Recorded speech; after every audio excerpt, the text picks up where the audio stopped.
The persons living in the slums or typical ghetto are significantly poor, and even those who have a job tend to be beneath the poverty line.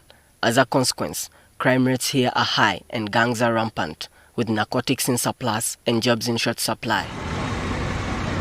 Living under such adverse conditions tests the human spirit and demands resiliency and ingenuity and a fair measure of faith. Because of lifestyle je tulivinga ne bakadde baffe bangi ba elders ba creating that gap between them and the youths.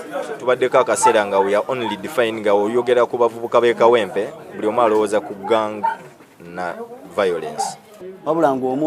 Many people have gone through hardships, but the only comfort for a soul is the word of God. Take Kawempe for instance, a Kampala suburb. Unlike many ghettos, this harbors many youths who are struggling in life and facing a skills mismatch, and only cling on hope for comfort in life. Due to temptations, the youth are exposed to unsocietal behavior, and upon this backdrop, they decided to teach each other the basics of faith in order to keep on track for a better life.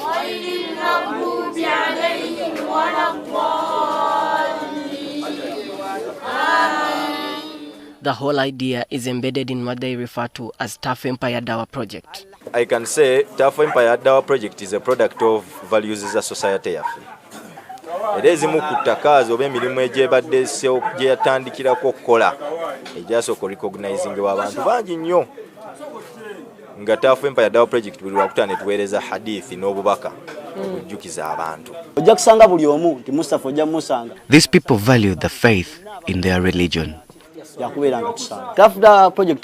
I found them a year ago when I was looking for someone in need of help. But since then, I found love and true friendship among them. According to Mustafa Bossa, one of those behind this idea, it started slowly and gained traction with ghetto youths as they sought solutions to the basics of life. The faith in your religion creates fear inside you before engaging in some acts. Fahad Abdul Hamid Mugarura, a young religious affairs teacher and a propagator of the Tough Empire Dawa Project, says this was the first time he was interacting with the ghetto youths. A year later, he has now built a strong understanding relationship with them.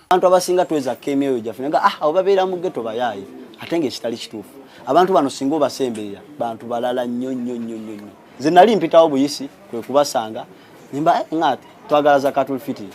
Zakatul fiti waliwo abasiramu abali bagimpadde wabula nga nnonya abayitaavu abokubeera nga banjibawa nasanga mu bantu bano ate ne mbasanga mu omukwano omulungi ngaagalana bo nga bo ate nga teriyo kya bbeeyi nga kubeera nga twagalana abantu bano bw'osanga nti ekizibu ekiba kikutuuseeko bajja kwagala okubeerawo tulivinga mu nsi ejjudde fake love. Indeed, many of the young people we spoke to there say that from their perspective, religion has helped them cope with the rigors of life. Naturally, fenga human race, we have a connection with our moral values, or our moral aspects define how our societies look. So there is no other foundation for moral values than the scriptures. The faith in your religion creates fear inside you before engaging in some acts.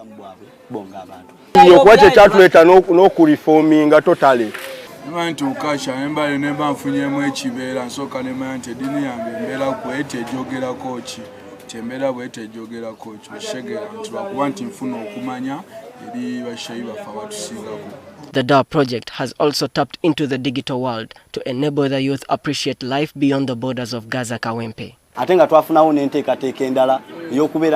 We get the teachings of the day and record them on our TikTok page to spread the word of reform across many other ghettos and reach many ghetto youth. But the push for success in nourishing the youth's souls have not come without their challenges, especially in financing. We need money and call upon whoever wants to help to come through. I don't need to get paid, but we need help in some aspects. Equipment like the Quran and Islamic attires for the newly converted, and those that lack what to wear on special days in their faith. Although the DAW project started from the foundation of preaching faith from Islamic scriptures, as the majority of Kawempe's residents are Muslim, the project is embracing other faiths. ate tolina kubeera ng'omukayuukira. We embrace all religions and live with everyone, even non-Muslims, because we are one, and they learn from the elders like Mustafa. Wabula nga basiramuse olw'embeera ya Mustafa. Arafat Shafiq, NTV. Qul huwa Allahu ahad, Allahu samad, lam